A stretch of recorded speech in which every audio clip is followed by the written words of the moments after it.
জীবনে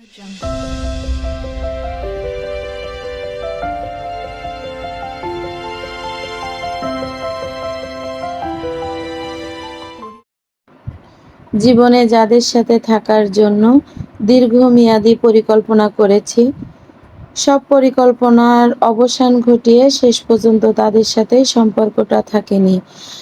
আমি এখন বুঝে গেছি কেউ আসলে থাকে না, কিছুই থাকে না। Nothing is permanent. কোনো কিছুই স্থায়ী নয়। ভিডিওটি দেশ এবং দেশের বাহিরে যে যেখান থেকে দেখছেন সবাইকে আসসালামু আলাইকুম। আমি ডলিস লাইভ থেকে সবাইকে জানাই আন্তরিক শুভেচ্ছা ও ভালোবাসা। আশা করি সবাই ভালো আছেন। আলহামদুলিল্লাহ, আমার পরিবার নিয়ে আমি ভালো আছি। এই ভিডিওটি 2 দিনের ভিডিও নিয়ে আমি ভিডিওটি সাজিয়েছি। এই তো মেয়ের স্কুলে পাঠিয়ে দিয়ে ওকে নাস্তা খাইয়ে টিফিন দিয়ে ওকে স্কুলে পাঠিয়ে দিলাম। দেওয়ার পরে এই যে আমি নারিকেলগুলো কুড়িয়ে নিয়ে আমি গুছিয়ে রেখে দিচ্ছি, যে যখন আমি পিঠা কিংবা রান্নার কাজে লাগবে তখন আমি ফ্রিজ থেকে বের করে নিয়ে আমি কাজটা করে নিব। তারপরে দেখেন একটু মার্কেটে যাব, বসে আছি। আপনাদের ভাইয়া মেয়েকে স্কুলে দিয়ে সে চলে এসেছে আমাকে নেওয়ার জন্য, কিন্তু এত বৃষ্টির ভিতরে যে বেরোতে পারিনি। মনে করেছি মার্কেট থেকে এসে রান্না করব, কিন্তু হয়নি। তারপরে দেখেন তাড়াহুড়ো করে আমি রান্নাটা করে নিচ্ছি। শুধু ডিম ভুনাই করেছিলাম ওই দিনকে। ডিমের জন্য আমি যা মশলা নেওয়ার মশলা দিব সেগুলো আমি সব গুছিয়ে নিয়েছি বাটিতে। নিয়ে আমি ডিমটা ভেজে নিয়েছি আর আলুটা একটু সিদ্ধ করে নিয়ে তারপরে আমি একটু হালকা ভেজে নিচ্ছি আর কি। এই যে পেঁয়াজ দিয়ে দিয়েছি, পেঁয়াজের সাথে একটু লবণ দিলে পেঁয়াজটা নরম হয়ে যায় আর কি।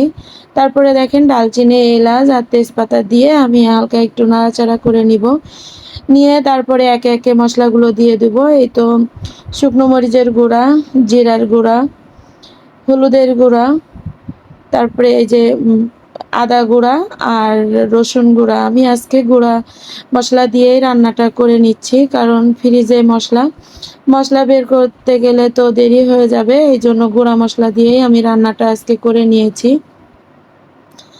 আজকে আমি যেভাবে ডিমটা রান্না করি আপনাদের মাঝে সেটা শেয়ার করলাম। এর ভিতরে আমি একটা কথাই বলবো, আমার ভিডিওটি আপনাদের কাছে যদি ভালো লেগে যায় প্লিজ লাইক দিতে ভুলবেন না। আর যারা এই ধরনের লাইফস্টাইল ব্লগ দেখতে চান চাইলে তারা আমার চ্যানেলটিকে সাবস্ক্রাইব করে পাশে থাকা বেল আইকন অল অপশনটি সিলেক্ট করে রাখবেন।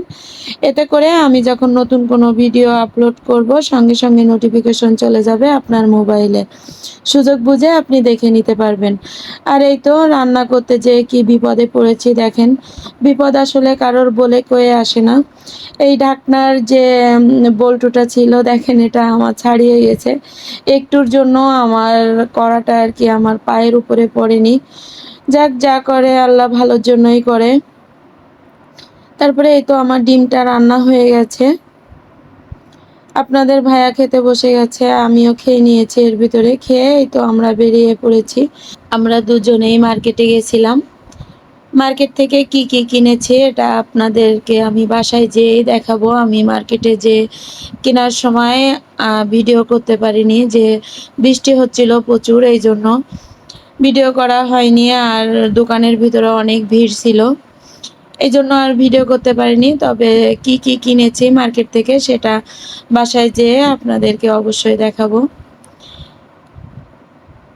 এটা আপনাদের ভাইয়া আর আমি দুজনেই গেছিলাম। সেখান থেকে আবার এই যে বাসায় ফেরার সময় আমি একটু ভিডিও করে রাখলাম আর কি। এর ভিতরে আপনাদের আমি একটা কথাই বলবো, আমার ফেসবুক থেকে যদি দেখে থাকেন প্লিজ একটা লাইক কমেন্ট করবেন। আর যদি চান তাহলে ফলো দিয়ে আমার পাশে থেকে যেতে পারেন। আপনাদের লাইক আমার অনেক উপকারে আসবে। আমার এই ভিডিওটি 10 জন মানুষের কাছে পৌঁছে দিতে সাহায্য করবে। এই তো এটা আমাদের নিরালা আর কি, আমাদের নিরালা মার্কেট। আমরা প্রায় আমাদের গেটের ওখানে চলে এসেছি। খুলনা শহর আগের মতো এখন নেই। অনেক মানে বাড়ি বিল্ডিং হয়ে গেছে। আমি যখন খুলনায় এসেছি তখন এত বিল্ডিং ছিল না। তারপরে দেখেন এই তো আমি বাসায় এসে আমি কি এনেছি মার্কেট থেকে সেটা আপনাদের শেয়ার করতেছি। এই তো এখানে ২০ গজ কাপড় আছে। আর গাছ, আমি যে সবসময় গাছ লাগাই, গাছের জন্য কিছু মানে সরঞ্জাম কিনে নিয়ে এসেছি আর কি। গাছের গোড়া যে খুঁচিয়ে দিয়ে আমি সেই জন্য একটা লোহা এনেছি, তারপরে একটা কাটার এনেছি ডাল কাটার জন্য। আর এই যে গামছা কিনে নিয়ে এসেছি। গামছা দিয়ে আমি এই যে কাপড়টা দিয়ে আমি 3 পিস তৈরি করব আর কি। এখনো ওড়না আনিনি, ওড়নাটা আমি পরে ম্যাচিং করে নিয়ে আসবো। এই তো আমি ডাল কাটার জন্য যে কেচিটা, এটা আমি আপনাদেরকে একটু দেখিয়ে দিলাম। তারপরে আমি পেয়ারা কিনে নিয়ে এসেছি। আর এই যে শিলটা, এই শিলটা দিয়েই আর কি মানে দা বটিয়ে এইগুলো ধার দেওয়া যায়। তারপরে নিজেদের ব্যবহারের জন্য গামছা নষ্ট হয়ে গেছে, তার জন্য আমি 3টা গামছা কিনে নিয়ে এসেছি।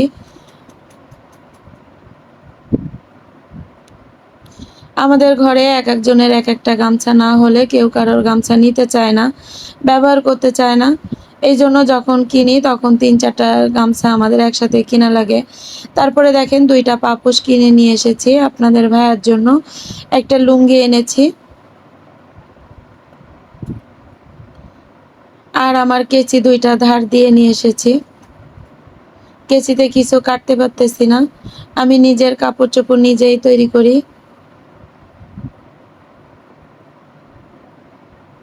আমার বড় মেয়ে সবসময় যাই নিয়ে আসি না কেন, ও কেমন জানি ও খুলতে দেখাতে বেশি পছন্দ করে। এইজন্য ওকেই আমি সবসময় বলি যে তুমি খোলো। ও বের করে দেখাচ্ছে আর কি। এই যে এই গামছা আর এই যে ব্লু কালারের যে কাপড়টা, এটা কেমন হয়েছে অবশ্যই আমাকে কমেন্টে জানাবেন। আর এই যে পেয়ারা নিয়ে এসেছে সেটাও দেখাচ্ছে আর কি, ও খাবে এটা। বলতেছে আম্মু আমি একটু খেয়ে নিই। আমি বলছি ঠিক আছে খাও। আর এদিকে আপনাদের ভাইয়া নামাজ পড়ে মেয়েকে আনতে যাবে আর কি, ছোট মেয়েকে।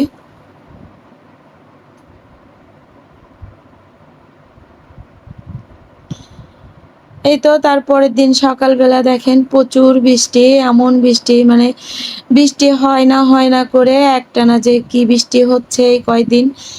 দেখেন আমাদের পিছনের যে রাস্তাটা, বিল্ডিং এর পিছনের যে রাস্তাটা দেখেন পানিতে ডুবে গেছে। আমি সকালে আমার বেলকুনিতে গেছি গাছ দেখার জন্য, যে দেখি এই অবস্থা, তা আমি একটু ক্যামেরা বন্দি করে নিলাম। খুলনায় একটু বৃষ্টি হলেই যেখানে সেখানে মানে ডুবে যায় আর কি। দেখেন কি অবস্থা।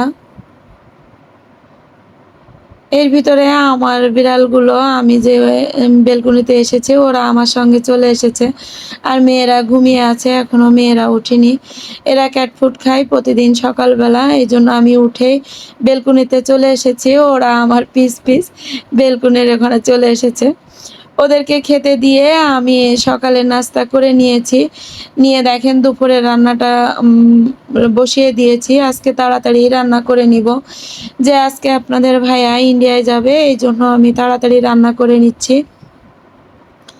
এইখানে যে বউ মাছ আছে, ওই বউ মাছটা আলু দিয়ে চচ্চড়ি করে নিয়েছি আর কি। আর আপনাদের ভাইয়া খুব পেঁপে পছন্দ করে, সে পেঁপে কিনে নিয়ে এসেছিল। পেঁপে দিয়ে চিংড়ি মাছ দিয়ে রান্না করে নিয়েছি। এই তো এটাও রান্না করে নিয়েছি, রান্নাটা শেয়ার করলাম না, যে তাড়াতাড়ি রান্না করে এই তো আপনার ভাইয়াকে খেতে দিয়েছি, সে চলে যাবে।